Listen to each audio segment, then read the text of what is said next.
You think by now I'd be ready for Steam Machine news? Like every single week, I'm like, oh, this is definitely the week that we're getting news. Ever since basically the Steam controller released, I've been like, this is the week we're gonna hear about the price and availability of the Steam Machine. And then Monday happens, no news. The rest of the week happens, no news. Then the weekend happens, and then it's Sunday night. I'm like, tomorrow at 1 p.m., Valve's gonna announce this thing. You tell me how much it costs, and I think eventually, like, I just kind of was like, I don't know. We'll see. We'll see if it happens. And this is a week that it happens. My friend texted me at like just a little after 1 p.m. and said, "Hey, what do you think about that price?" And I immediately knew what he was talking about. He didn't even say Steam Machine. He just said, "Hey, what do you think about that price?" I, in a panic, rushed to the Steam store to see the price, and it hit me like a ton of bricks. My heart just sunk. The base model with 512 gigabytes of storage without a controller is $1,049. And that price hurts because it's way more money than some of us had hoped for. And it's a little bit more money than some of us were ready for.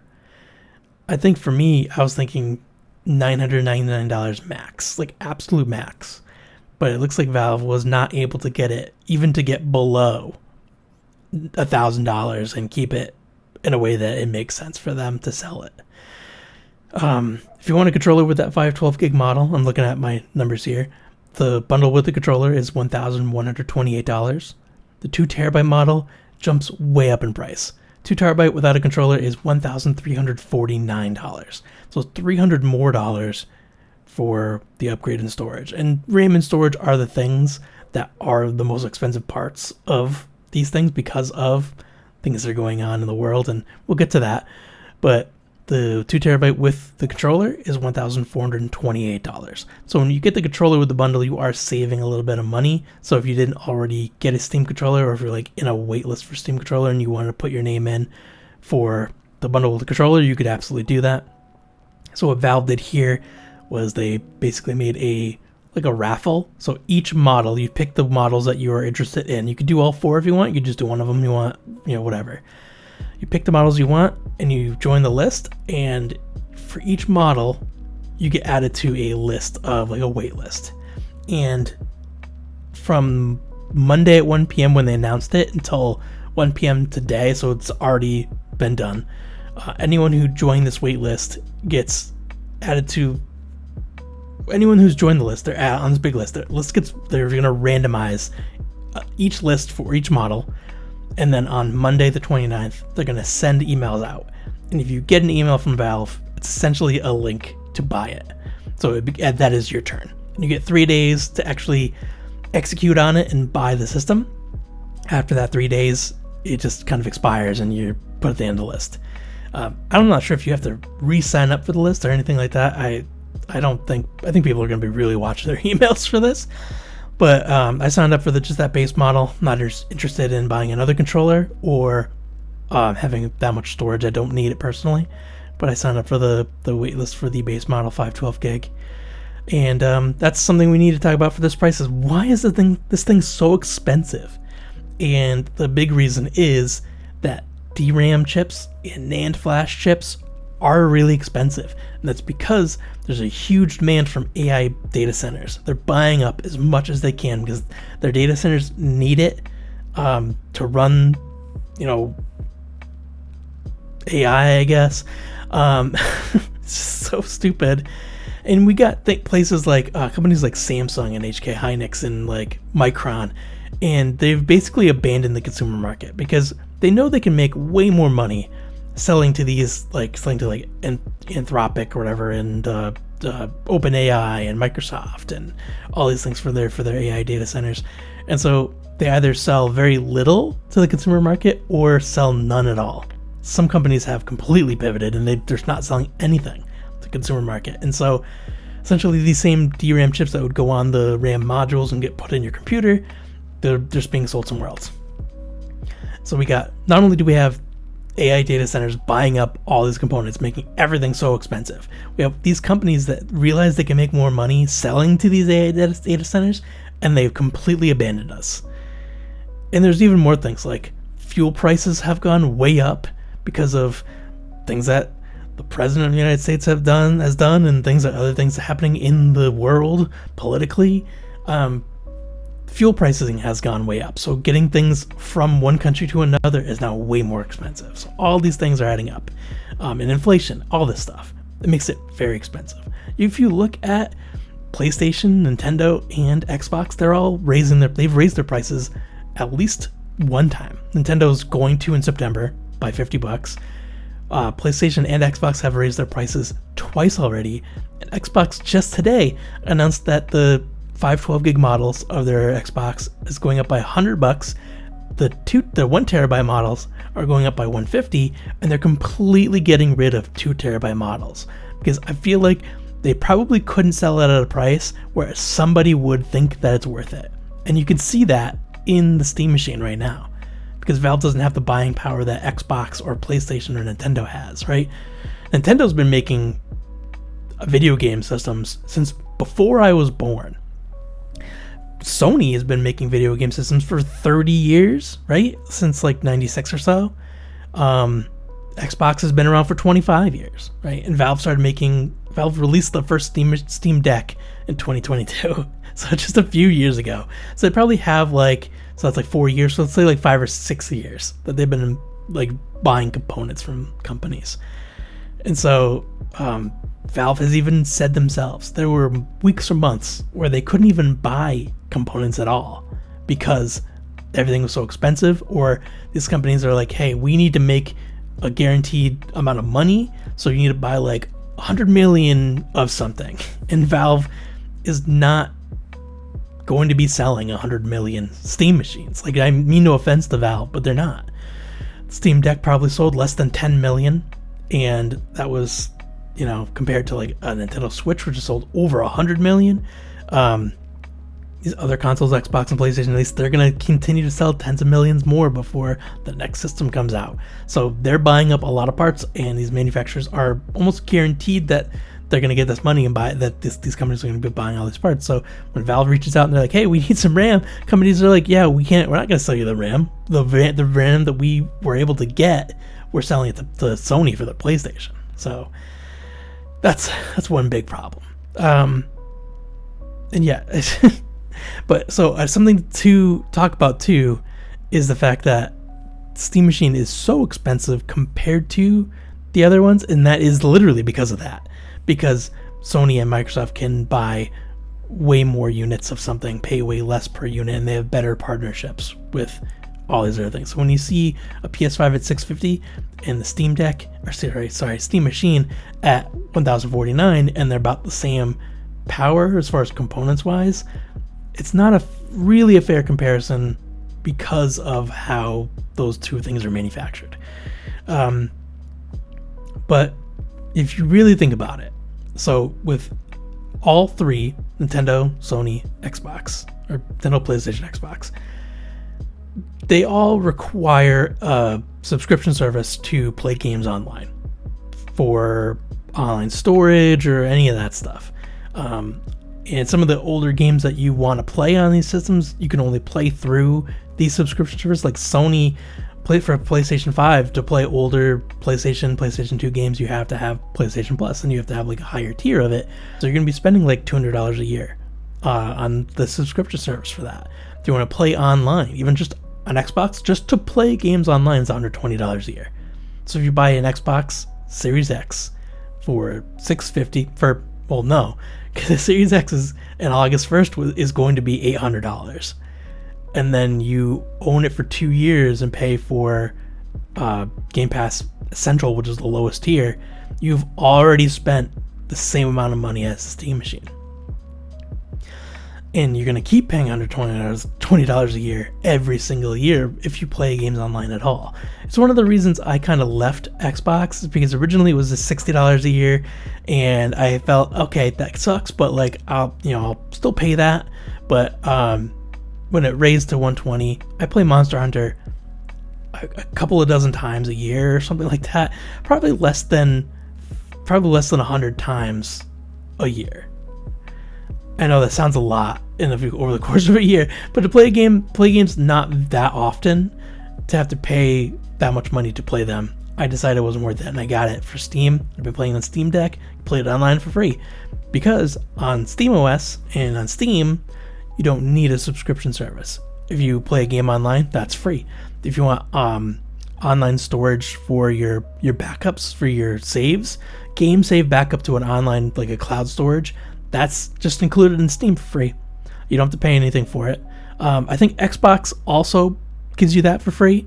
You need like a Microsoft account, obviously, but you don't. If you just have a regular Microsoft account and you don't pay for any online services, you still get online backups, I think. Sony, I think you do have to pay for it. Nintendo, you do have to pay for it. Although Nintendo's is $20 a year. Who knows if that's going to go up?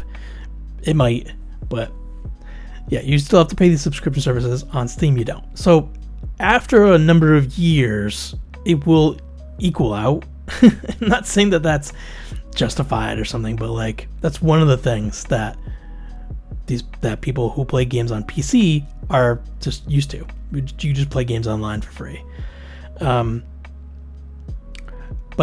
when it comes to performance, now a lot of people are, like I said, they're comparing this to a PlayStation 5, and it is roughly, as far as I understand, equivalent to a base PS5.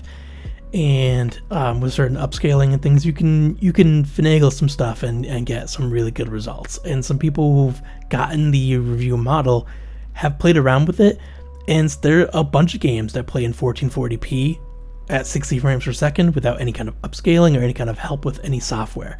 And once you add a little software, you get some better results, and you have the freedom of being able to tell the Steam machine what resolution you're trying to aim at. And if you want to use upscaling, and you can do all these things. On a PlayStation, for the most part, if the developer supports it, you get a performance mode and a quality mode, and that's it. Same with like Xbox, same with Nintendo. And PS5 is still really good. So it's like to say like, oh, it's just a PS5. Well, yeah, PS5 is still really good. I know people who love their PS5. And I had a Series X, so I still have it over here. I haven't really played it, but in a while. But yeah, the power of those systems is still really good, and it's still viable for a number of years going forward.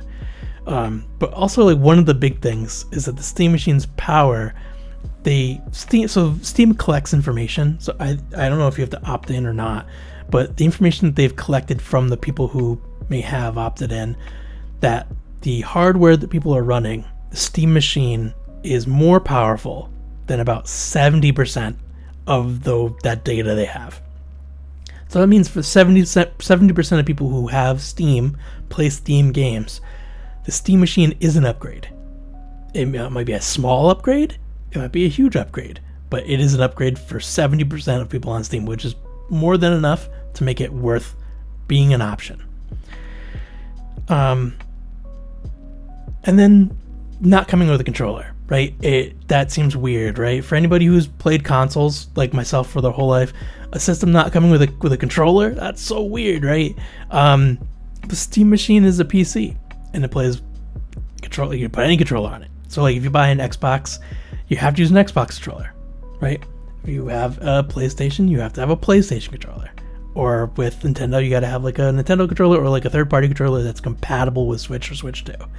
So, yeah, it doesn't come with a controller, but you can use any controller. You can use a Switch controller, you can use a PlayStation controller, or an Xbox controller, or any of the third-party controllers that connect via Bluetooth for any system. You can just use any of that stuff. So if you have any Bluetooth or wired controllers at all that connect to USB or Bluetooth, you can use it on the Steam machine. So does it need a controller? Not necessarily. If you don't already have a controller and you're thinking that you want to buy this for your very first system, that is unfortunate.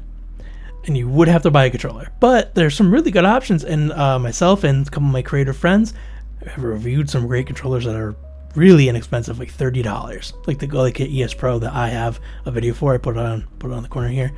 $30. It's a great controller. It's Bluetooth. You can plug it in if you want. So yeah, that's the reason why not having a controller is not that big of a deal. It is unfortunate. Then we have, of course, can I build one? Yeah, you can build a computer. Anybody can buy parts put together a computer or buy a pre-built PC. As far as SteamOS 3.8, I believe they've already put a image on the Steam website that you can go get, put on a USB stick, and install SteamOS on a computer. And for right now, it's limited to basically AMD hardware. So you have an AMD CPU and an AMD GPU. You're likely that you won't have any issues. You can install SteamOS and it should work just fine. More support's coming. Some Intel and NVIDIA stuff already works from what I understand, but it's kind of limited. And they're working with different partners to get drivers for that stuff. But yeah, if you want to build a PC or if you want to buy a pre-built PC, the question comes up as, can't I build it for cheaper? You could. You can buy parts or a pre-built PC that's relatively equal to or better than the Steam Machine, when you might even pay less. The thing you're getting with the Steam Machine is the small form factor. The custom-built PC that you're going to buy that might be the same price or cheaper, that's more powerful, is also going to be like 4 or 5 times bigger.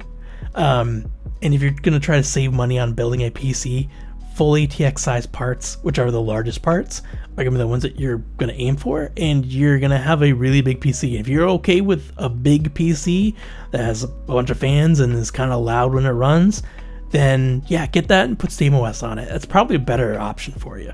And Steam Machine is a very niche product, and I'd say if you're willing to put together a PC, if you've never built a PC before, but you're willing to try it, be careful when you do it, because there's, you can mess stuff up and break things. But if you're willing to risk it and put in the effort to put a PC together, and you want to learn how, and you say you even have a person that knows how they can help you, awesome. I encourage it. I encourage that you do it. I've been in IT for 14 and a half years now, and I've built multiple PCs, and it's a cool experience. And if you really want to do it, and you want to learn how, and you want to get a good idea of how these parts connect together and work together, I think it's a great experience. I think it's a great thing to learn. If you don't want to do that, then a gaming laptop or something like the Steam Machine is the option that you want to go for.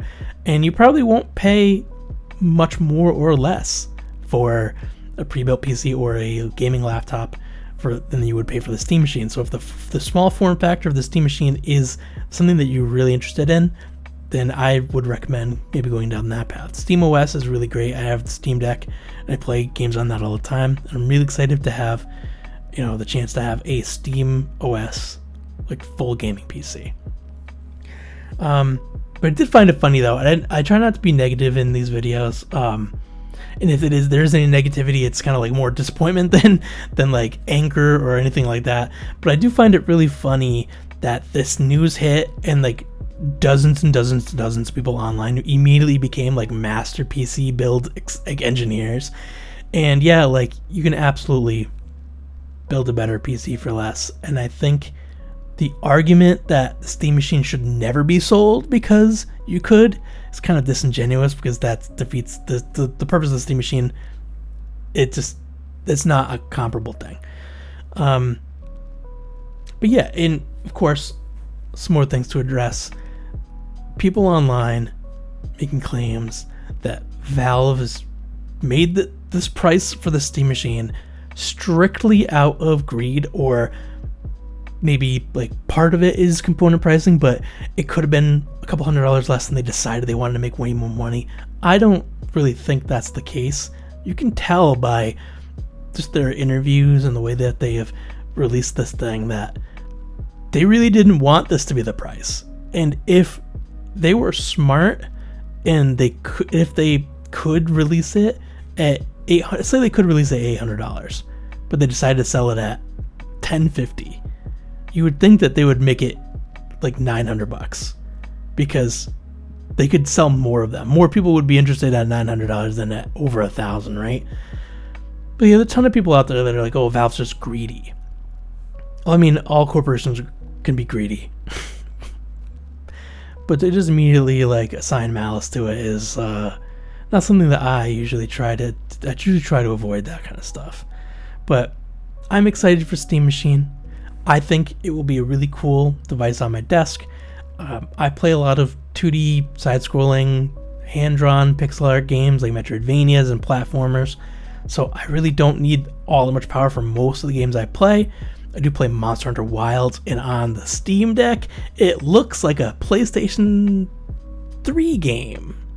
I do that because it may be like a PlayStation 3 game that was originally meant to be a PlayStation 2 game that they kind of pivoted and were like, we're gonna release this on PS3. It's so fuzzy and weird looking. I've just got used to it. But every time I watch like a friend streaming Monster Hunter, I'm like, oh right, that's what it's supposed to look like. Like my buddy is the shoes, the one who texts me about the price. When I play Monster Hunter Online with him, let's say he's streaming, and I see his stream on like one screen, and I'm playing it on my Steam Deck. I could see the difference, and he plays on like the lowest settings to get a good frame rate, and it looks phenomenally better on his computer than it does on the Steam Deck. So I'm excited to be able to play Monster Hunter. It's at a resolution that is usable at a frame rate that's better than, I get like 30 maybe, but I'm excited about the Steam Machine. If you're excited about the Steam Machine, let me know in the comments below. If you've already reserved it, if you're gonna buy it, let me know. And yeah, there's gonna be plenty of people out there that are gonna run to the comments section to tell me the Steam Machine is not worth it, and if you want to buy it, you're part of the problem. You're a schmuck and a loser and a sucker and all these things, and it's not gonna bother me. I know that it's expensive. I know that it's more expensive than it needs to be. It is exactly what I want for my next gaming venture, and I've saved up for this just in case that it was really expensive. So I'm excited to get it. Hopefully I get picked in this lottery and I get to purchase one earlier and get one very soon. I'll definitely have unboxing videos and first impressions videos and more videos on like how to set things up and do things interesting ways using the Steam Machine and Steam OS and all that stuff. So if you like this video, go ahead and hit the like button. It helps, it helps the channel. It tells YouTube that the video is good and more people should see it. If you are interested in any of that stuff that I was just talking about, you can hit my face, punch me right in the face in the corner to subscribe to the channel. But otherwise, I'll see you in the next one.